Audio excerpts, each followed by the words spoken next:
Okay, welcome back. Today I wanted to talk about wholesaling for beginners. I'm going to stress for beginners because I myself am a beginner. I do have some experience though.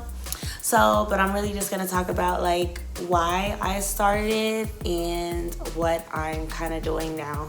How did I start? I really didn't know about it until like one day I was going to work. I was driving and then I was listening to the Breakfast Club, and they always have people on there talking about like real estate, investing and all that good stuff. So there was someone on there one particular time, and I just like after that, like I heard them talk about it. I was like, okay, this could be interesting. No credit needed, even though my credit is good. It was just like, you know, no credit, no money down, easy way to sell homes or get homes for like little to nothing, right? So of course I was like, it can't be that simple. It's not that easy, whatever. So I just like, you know, a lot of people have courses too. So it just depends on the type of person you are. You can go and take a lot of courses.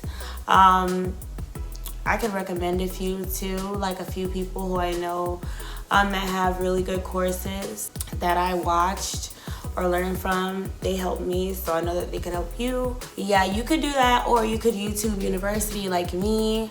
I'm always like if I find something out or I want to learn something, I'm gonna try on my own first, and if I can't get it right, then I'll go pay for it.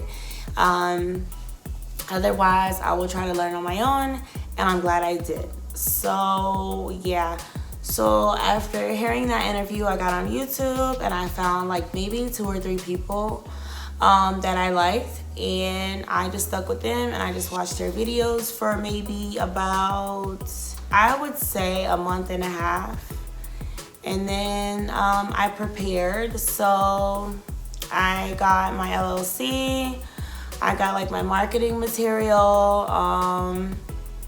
I also got a virtual office, which helps a lot. There's many ways you could get started. Me personally, I started driving around looking for homes, or they'll call it driving for dollars. So I would do that. And then I also looked on the delinquent tax list on the website, the county website.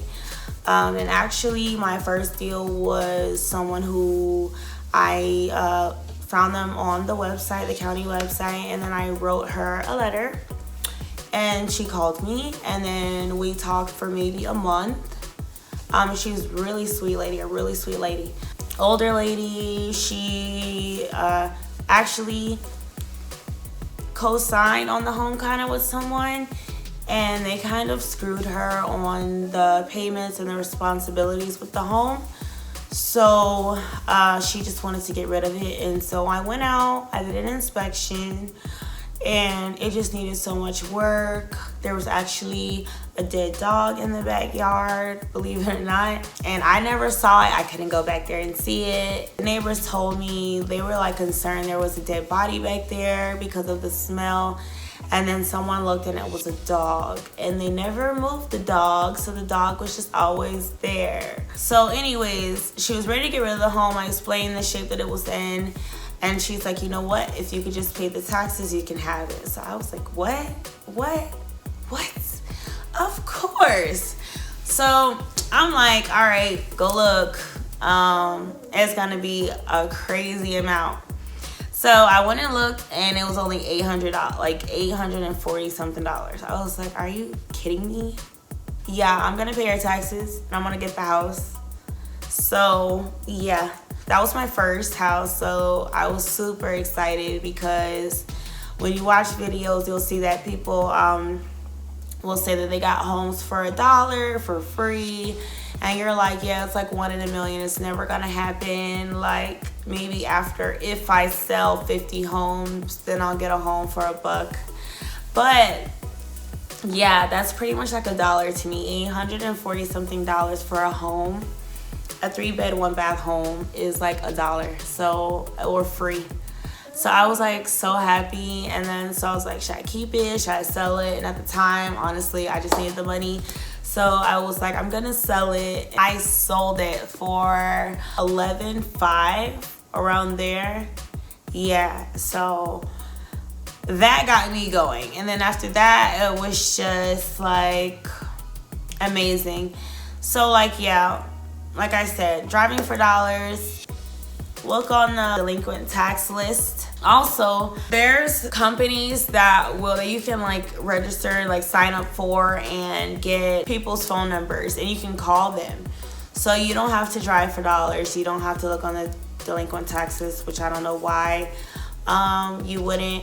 But you can call people. Now, me personally, I don't like really want to do that unless like I get all your information like from somewhere else and I know the house is like a go. Then I'll call you and like, you know, but I'd rather not do that because sometimes you could run into sensitive situations. Like some people will know they're gonna lose their home and they don't want to sell it. Like when you could help them, they don't want to sell it because it has sentimental value, or you know, that's just their home and they don't want to get rid of it. And if they're gonna lose it, they're gonna lose it when they lose it. They're not just gonna sell it.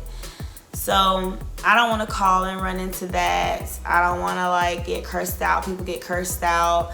And some people are like, yeah, you know, yeah, you can be aggressive in many ways. And I believe that I have my ways of being aggressive. But right now, I'm just not calling people. I'm doing all right. But you can call people. I mean, it works for a lot of people. It just depends on your personality. Just for me, just doesn't fit my personality right now. But do that. I recommend that. I recommend always try everything, because the more things you try, the better results you'll get. The more homes you'll sell, the more homes you'll be able to flip, keep, hold, whatever. Like do it all. And then I also just started looking at the surplus properties. I think that's pretty cool, which is just like the tax foreclosure list, right? I think homes that people lost and they're just selling it now. So yeah, that's pretty cool. That's an easy way you can get some really good homes depending on your area. Now it does depend on your area too, so you can't go on like according to like if you have a friend in North Carolina and then you live in Florida, there's going to be a huge difference. And one thing about living in North Carolina, I love it because the properties here, like the property value already is pretty low. When you're gonna find the deals, you just have to be ready, be prepared, and know what you're doing, and be able to evaluate whether or not it's going to be a good deal for you. Look at your numbers. Like for instance, there's a house right now that was $2,000, and the money to put into it to restore it and to get it back up to like a livable standard, because it was like trashed, between $15,000 and $20,000. Now it depends too. Also, you have to look at your contractors who you're working with. Like you may find someone who's qualified and they just, you know, they have their certifications, but they're not doing it for their job. They're doing it like, you know, where they work, they're doing it off the clock or whatever. So obviously you're not going to pay as much. Some people don't like to do that. Look, if you know what you're doing and you're certified, look, I'll pay you. If you have good work, I like good work, and that's all I care about. So you just have to consider that too. But like I said, like for instance, there's a house for $2,000, and then you put in about 15, maybe like near 20, if that. And then you can turn around and sell the house for about $50,000, $53,000 or whatever. So that's a pretty good deal to me. And then the $800 house that I sold to another investor for $11,500, that home could sell for about $43,000, $45,000 at the most. That's a good deal. But if you're just starting out, you're probably not going to be able to hold unless you just have money saved up and you're ready. And if you do that, it's great, because trust me, I kick myself in the butt. Not really, because I have responsibilities. But like, I was like, dang, like, you know, if I could have like held on to that home, that first home, you know, but everything happens for a reason, and I've been blessed so much since. So Like, yeah, hopefully this helps someone out because you can do it. It's like, I won't say it's easy once you get going and you know the process and like you're determined and you can't give up. I'll tell you can't give up because sometimes you'll have like maybe 1 or 2 months or 3 months and you don't get a good deal. Like you don't get anything and you're like, ugh. And then maybe like 3.5 months in or 4 months in, you get a deal and it's like it covered for the last 8 months and you were only tripping about the last 3 months, but that could cover for the last 8 months. So you just have to be patient and like have other stuff going on too. You know, this is just, but eventually, you know, if you like it, you could definitely make this your primary thing. When you're driving for dollars, right, you want to look for homes that look like they haven't been taken care of, like tall grass, just worn down, if the trash is out, like you're just in a weird place and everyone else's is like over here. Or if you're familiar, like start paying attention. What I do now is I pay attention when I go places. Like if I pass by this home Monday of this week and then 2 weeks later, like certain things, it just looks like it hasn't, like no one's been there. Or you can tell, you know, reach out to them, go look them up and send them a letter, give them a call. Some people will go knock on doors. If I'm not calling, you know, I'm not knocking on doors. You can do it. People have been threatened with guns before. Don't come on my effing property. And not everyone's the same, but I'm not taking the chance. I love my life and I don't want to like argue with you about your house because I just feel like it's so personal. So I'm not doing that. So I like when you reach out to me, then I know you're serious and I know you're ready and I know more than likely I can help you. So yeah, the driving for dollars, looking for homes that are like distressed, the delinquent, taxless, at least 2 years they say. Like if they're like at least 2 years behind, contact them. Oh, you can look at absentee. Like I would go look on the GIS maps and then I would look at owners who were just out of state and then see how long they've owned the home. I would look at that and then I would say, okay, well, maybe I'll write them, maybe I won't. So yeah, you could do that. I just think it's really good. Like there's a lot of ways to do it. Some people put out the bandit signs. We buy homes cash or we buy houses cash. I've seen funny signs like I buy crack houses. There's a lot you could do. A lot of people get shirts and stuff made. You know, it's good marketing. Put your phone number, your logo, put it on your shirt, wear it, let people know what you do and they may call you. Looking for investors, right? So some people say you can go to the auctions when you're wearing your lovely shirt, like with your phone number and your website or whatever, and then go up to people and network and talk to them and tell them what you do, tell them what you've done, and tell them, you know, what you're looking to do and why it would be great to work with you.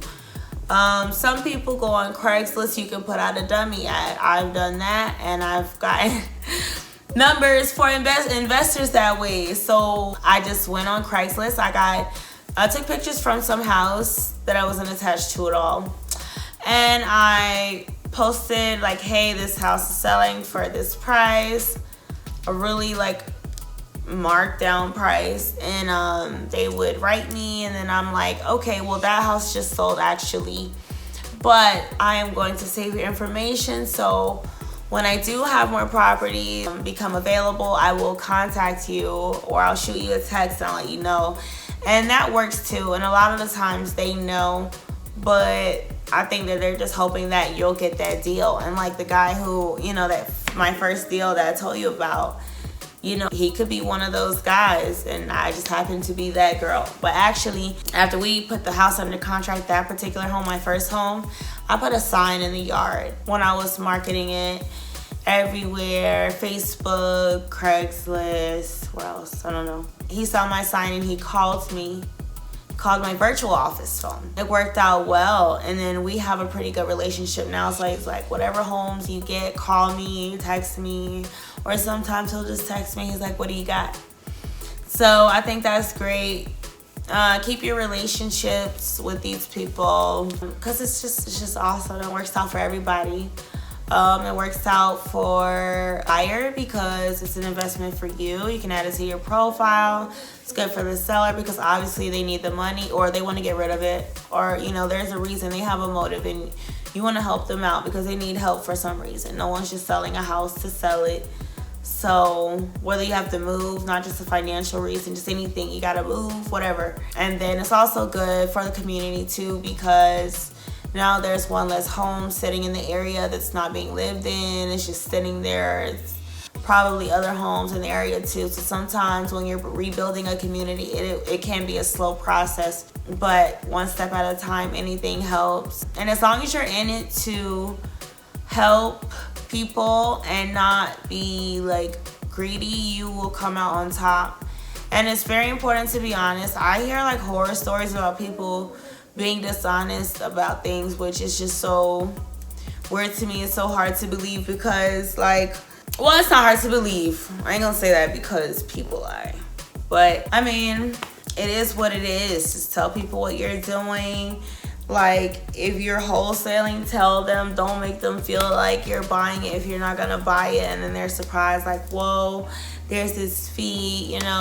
Just do it the right way, and then just be done with it, because they may have more properties for you in the future, and if they don't, they may refer someone to you.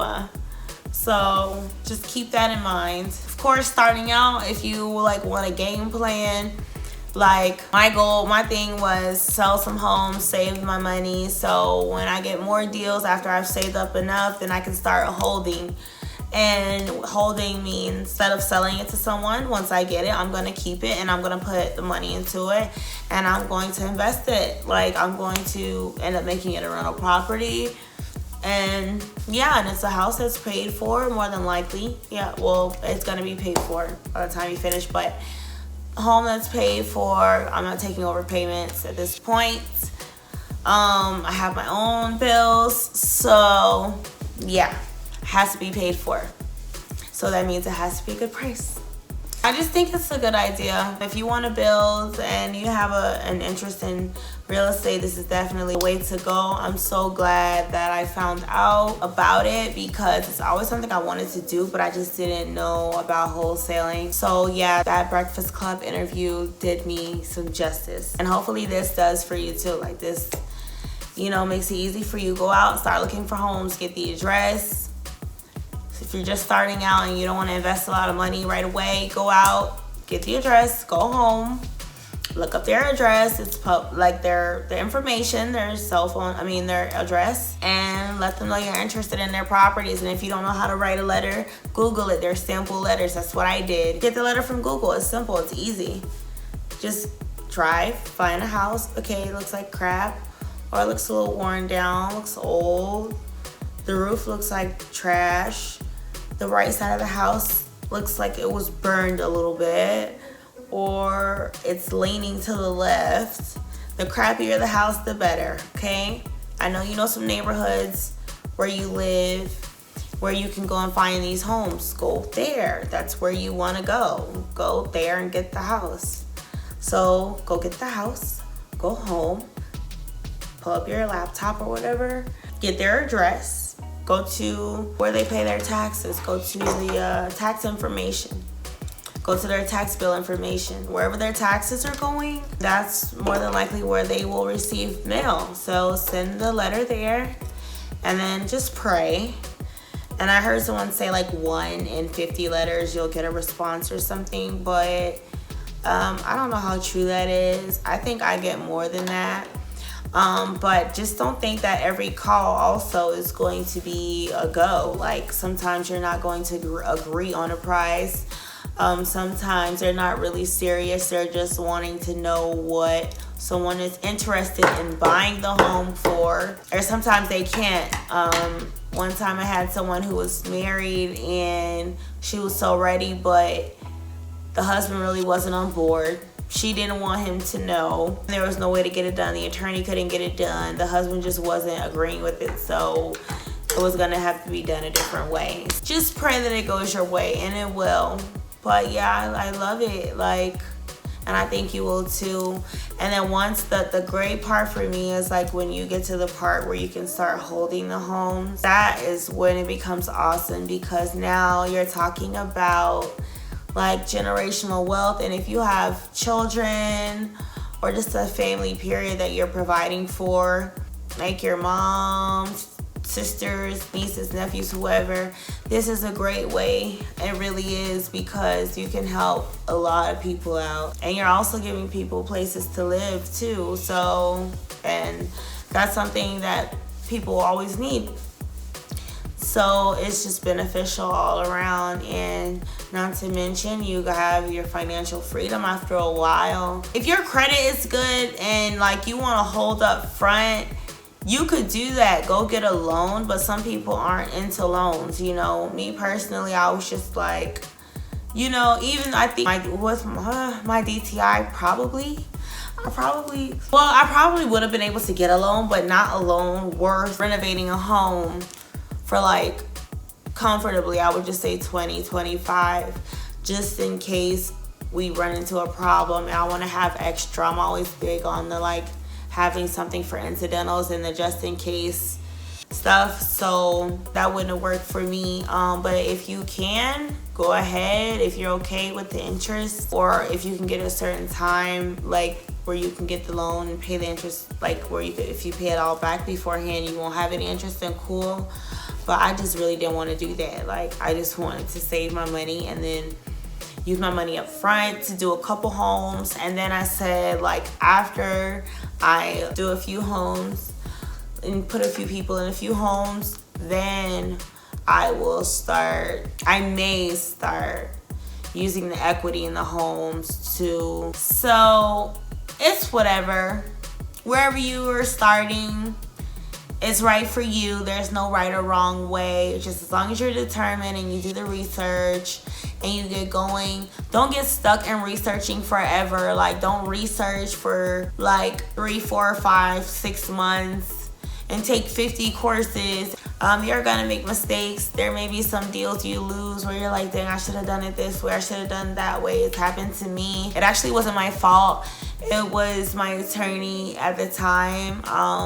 He was just like, with COVID and everything, I know they were swamped, and I know with the courthouse being like limited, or at the time it was, and actually closed down at that time, it just got super crazy. So I will say that that's one mistake I will share. But I think it would have been the same everywhere. It just happened that way. Well, actually, no, I lied. No, it wouldn't have been the same everywhere. This is how it would have been. It would have been like, if you have a deal and your attorney is taking too long, go somewhere else. Like, even if they're gonna have to do the title search, I will take the chance, because the title searches can take about 2 weeks, and you want to do that because the title search is going to tell you if there's any liens, judgments, what they owe on the house, fines, whatever, anything negative attached, like any other previous owners who own the home, if they had any junk going on, like, you want to know that, because you're going to inherit that when you buy that property. So don't try to go the cheap route and buy a property and let someone tell you like, oh no, the house is good and paid for, let's just go down and let me sign it over to you, let me quit claim deal, whatever kind of crap they come up with. Don't do that. Do it the right way, because you don't want to inherit other people's problems. And if they're trying to get rid of it and they're shady and you're not knowledgeable enough to know not to do that, people will take advantage of you.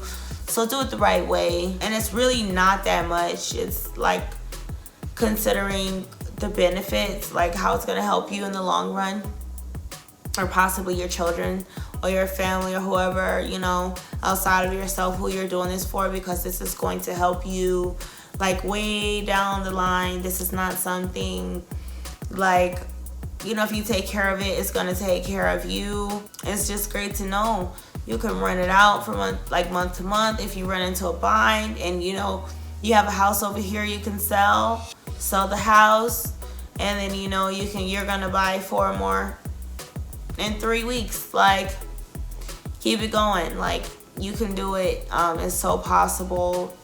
Don't think that it's not possible because it is. Like, my first story is a real story, and like I said, that's what got me going. Like, it just takes that one, and like, just be patient. Patience is a virtue in time. So yeah, trying to think of what else I can share that I think may be helpful. Okay, yeah, this jacket came from Fashion Nova too, and I really like it.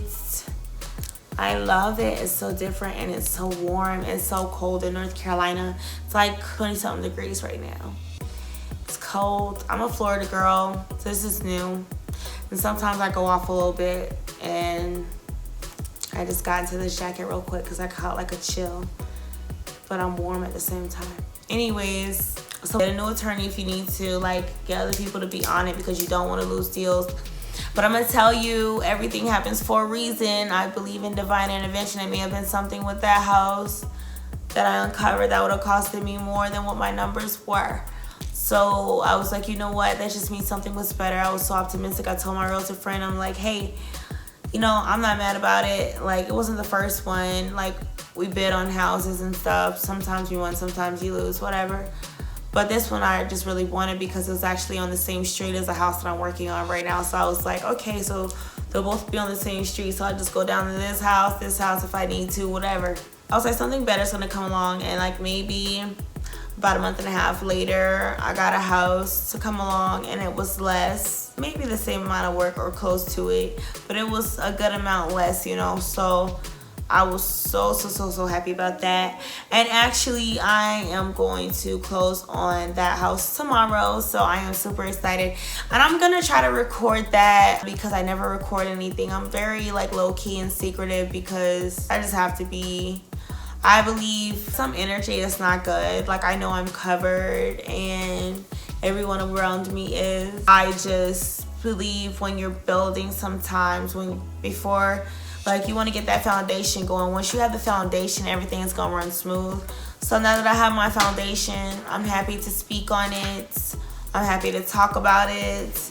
I'm happy like to be able to offer like anything. Like, I don't mind. You could DM me, you could email me. I will answer your question if I know, and if not, I will point you in the right direction. So, and you could do that at bellavitademi@gmail.com.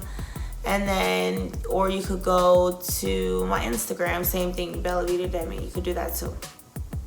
And then I'll answer your question, or I'll point you in the right direction if I don't know it. A couple people that I have watched that really helped me like get a lot of information, and to like help me along the way, because yeah, it's a lot to take on at first, and then it's just like, okay. So I really like Maxwell. He has some really good videos, and he's active. Like, I think he just bought a helicopter too. Like, he's really like all over the place. I think he's pretty cool. DJ Envy on the Breakfast Club, he's active too. I like him. Flipping NJ, I like him. There's a few people. Probably how you found me. Just go on and look at the wholesale videos on YouTube, and then, like I said, that's how I learned. Find videos that are going to help you at the stage you are at. Okay, don't be going all crazy, all advanced, and you don't even know what the hell you're doing. Slow it down. But yeah, but just get started. Just don't wait forever. So like, subscribe, comment, all that good stuff. Like I said, email me if you have a question. I'm gonna answer it if I know it. I too am a beginner. I say that. Yes, I've sold homes. Yes, I have a few homes. Even before I started wholesaling, I'd owned property. So, like I said, this is just like my way to get in. I know enough to be able to help a beginner. So, if you need help, contact me. I am not going to hold your hand throughout the way, because that requires a lot more. At that point, I'm your teacher, and I do not get paid to be a teacher, but I can direct you to someone who will teach you. And I just keep stressing that because I know some people feel some type of way. They feel like you didn't But I'm going to tell you what I know and give you the tools that you need to do it on your own. I did it on my own.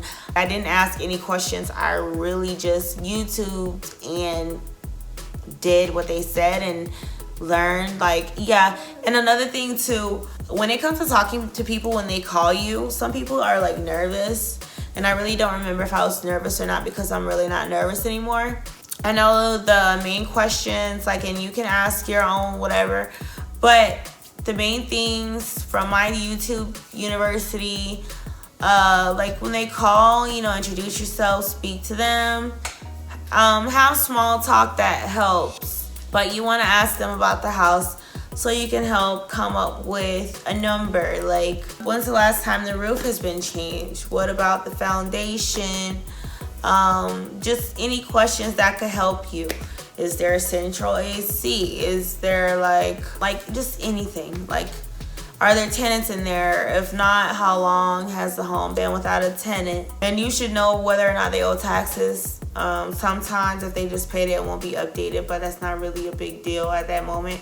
You just want to get some information on the home that will help you. I know some people, like, before buying the property, if a tenant is in the property and the owner doesn't want to disturb the tenant, or if the tenant doesn't want to be bothered and it's not the owner and the owner can't do anything about it, then you can actually charge more. Like, I know people who, well, not charge more, but they'll take off some of the money that they would have given you in the end if they can't get in the home, because that's like, okay, we can't see it, so we were gonna give you 20, but now we're just gonna give you 14.5 or something like that. So that counts. You can consider that. If you can afford it cash right away, or maybe not that you can afford it, you just don't want to put that you have multiple investments that you're trying to make at the time, and you want to spread it out and still be comfortable with that without throwing it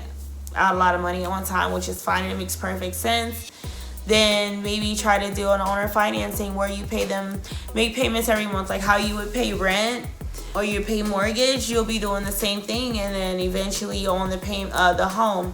Now sometimes with that, the only difference is there will be a balloon payment at the end, and a lot of people like to do that, which is like, okay, yeah, you'll get these payments, but by the end of the 24 months or the 36 months or however many months y'all come up, it could be 11 months, 13 months, 6.5 months. You can write it up however.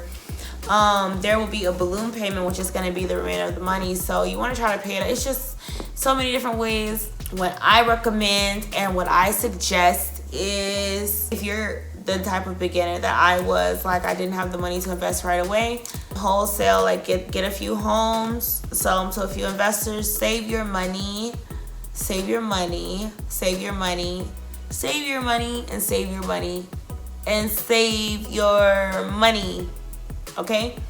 Because when the opportunity comes and you could have bought this house, but then you bought those Balenciagas, you are going to be like, are you me?